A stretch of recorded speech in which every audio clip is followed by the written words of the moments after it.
তো গাইস আজকে আমরা এমন জায়গায় ঘুরতে গিয়েছিলাম যেখানে যাওয়ার পর আমরা বাড়ি আসতে মন যাচ্ছিল না।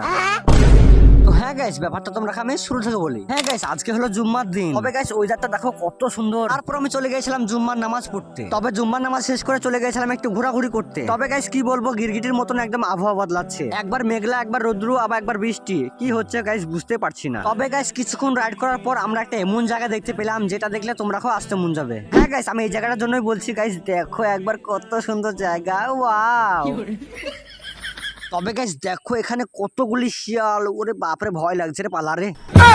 তবে গাইস দেখো আমাদের গ্রামে সস্তা পাহাড়। তবে গাইস পাহাড় মাহাড় দেখে চলে গেলাম আর একটা অন্য জায়গায় যাওয়ার জন্য। তো হ্যাঁ গাইস, আমার ইনস্টাগ্রাম আইডিতে 600 ফলোয়ার হয়ে গেছে, আর 400 ফলোয়ার লাগলে 1000 কমপ্লিট হয়ে যাবে। তো হ্যাঁ গাইস, তোমরা জলদি ফলো করে আমার 1000 ফলোয়ার কমপ্লিট করে দাও। হ্যাঁ গাইস, তোমরা যদি ফলো করো তাহলে 1000 ফলোয়ার তোমাদের কাছে কিছুই না। তো গাইস অনেক তো বড় বড় ক্রিয়েটর রাখে ফলো করেছো, যারা তোমরা চিনেও না। তাই বলছি তোমার ছোট ভাইটাকে একটু সাপোর্ট করো।